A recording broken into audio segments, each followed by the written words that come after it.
बिस्मिल्लाहिर्रहमानिर्रहीम, अस्सलाम वालेकुम। देसी टीवी यूएसए के साथ मैं दानिश मलिक। आइए नजर डालते हैं अब तक की खबरों पर। कनाडा ने जनूबी अफ्रीका का सफर करने वाले शहरियों पर पाबंदी लगा दी। कनाडा उन तमाम गैर मुल्की शहरियों के दाखिले पर पाबंदी आयद कर देगा जिन्होंने गुज़श्ता 14 दिनों में जनूबी अफ्रीका का सफर किया है, क्योंकि नए कोरोना वायरस के मुख्तलिफ किस्म के खदशात बढ़ रहे हैं। एक प्रेस कॉन्फ्रेंस से खिताब करते हुए वज़ीर सेहत ने कहा कि ऐसे अफराद जिन्होंने गुज़श्ता 14 दिनों में जनूबी अफ्रीका का सफ़र किया है और फिलहाल कनाडा में हैं, उनसे कहा जा रहा है कि वो अभी करंतना में रहें और कोविड-19 टेस्ट के लिए लाजमी जाएं।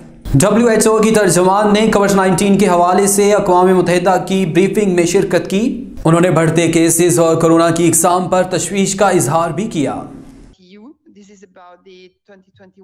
Measuring Digital Development Facts and Figure Report, and the speakers will be Doreen Bogdan Martin, who is the Director of ITU Telecommunication Development Bureau, and Maria Francesca Spatolisano, Secretary General's Envoy on Technology. यूरोपीय medicine agency ने बच्चों को corona vaccine लगाने की सिफारिश की है और कहा कि फाइजर और बायोएनटेक की वैक्सीन जो मई से 12 से 17 साल की उम्र के नौजवानों में यूरोपीय यूनियन के इस्तेमाल के लिए मंजूर की गई है, 3 हफ्तों के वक्फे से 10 माइक्रोग्राम खुराकों में ऊपरी बाजू में इंजेक्शन के तौर पर दी जाए। बालिग खुराक में 30 माइक्रोग्राम होते हैं। ये मंजूरी इस वक्त सामने आई है जब यूरोप एक बार फिर वबाई मर्ज का मरकज बन गया है। फ़ज़ाई आलूदगी में लाहौर दूसरे नंबर पर और दिल्ली पहले नंबर पर। एयर क्वालिटी इंडेक्स के मुताबिक हफ्ते की सुबह फ़ज़ाई आलूदगी के एतबार से भारतीय दारुल हुकूमत नई दिल्ली दुनिया भर में पहले नंबर पर था और लाहौर का नंबर दूसरा रहा, जबकि कराची दुनिया भर में छठे नंबर पर आलूदा तरीन शहर करार दिया गया है। जनूबी अफ्रीका ने मुख्तलिफ ममालिक की जानब से जनूबी अफ्रीका के शहरियों पर पाबंदी आयद करने पर शदीद तशवीश का इजहार किया है। जनूबी अफ्रीका का मुख्तलिफ ममालिक की जानब से सफरी पाबंदियों के ऐलानात पर शदीद एहतजाज। जनूबी अफ्रीका ने मुख्तलिफ ममालिक की जानब से सफरी पाबंदियों के ऐलानात पर एहतजाज करते हुए पाबंदियों को ड्रैकोनियन, गैर साइंसी और आलमी इदारे सेहत की हदायत के बरक्स करार दिया है। जनूबी अफ्रीका के वज़ीर सेहत का कहना है कि बाज़ मुल्कों के रद्द अमल गैर मुनसिफाना है। उन्होंने कहा है कि यह मसला दुनिया भर को दरपेश है, मगर इन्हें कुर्बानी के बकरे की तलाश है। वाज़ेह रहे कि आलमी इदारा सेहत की जानब से जनूबी अफ्रीकी कोरोना की नई किस्म ओमिक्रॉन को तशवीशनाक करार देने के बाद बरतानिया समेत अमरीका, Canada, France, Germany, Italy, Holland, Austria और यूरोपीय यूनियन ने अफ्रीकी ममालिक पर सफरी पाबंदी लगाई है। जनूबी कोरिया में फौजी अड्डे पर तैनात अमरीकी फौजियों ने थैंक्स गिविंग की छुट्टी मनाई और खूब इंजॉय किया।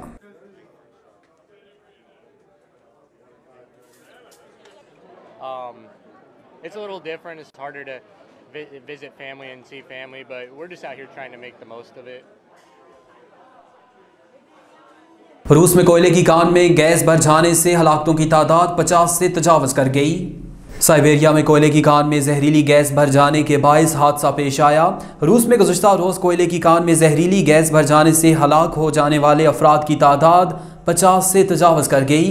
गैर मुल्की खबर एजेंसी के मुताबिक साइबेरिया में कोयले की कान में जहरीली गैस लीकेज के बायस हलाक अफराद की तादाद 52 हो गई है और ताज़ा तरीन साहने को सोवियत यूनियन के टूटने के बाद रूस में कोयले की कान का बदतरीन वाक़या करार दिया जा रहा है। मीडिया रिपोर्ट्स के मुताबिक कोयले की कान में पेश आने वाले वाक़े में 6 रेस्क्यू वर्कर्स भी हलाक हुए। रेस्क्यू वर्कर्स कान में फंसे हुए दर्जनों अफराद को निकालने के लिए कान के अंदर उतरे थे, ताहम जहरीली गैस की वजह से वो भी दम तोड़ गए। अदाकारा वेनिसा ने नेटफ्लिक्स की हॉलीडे सीरीज को दिलचस्प और एक मज़े का तजर्बा करार दिया। अदाकारा वेनिसा का कहना है कि दी प्रिंसेस स्विच 3 रोमांसिंग दी स्टार को नेटफ्लिक्स की छुट्टियों की सीरीज की तीसरी किस्त बनाना मज़े की बात थी, क्योंकि कास्ट और अमला ख़ानदान की तरह महसूस होता था। Because I was just having the most fun time, and the crew and the cast felt like family because this is the third one that we were doing together, that I just genuinely had the most, the way that she is, and you realize that she's got a tough past. And ढोल बाजे की आवाज़ की वजह से मुर्गियों को दिल का दौरा पड़ा, बारातियों पर मालिक ने मुकदमा दर्ज करा दिया।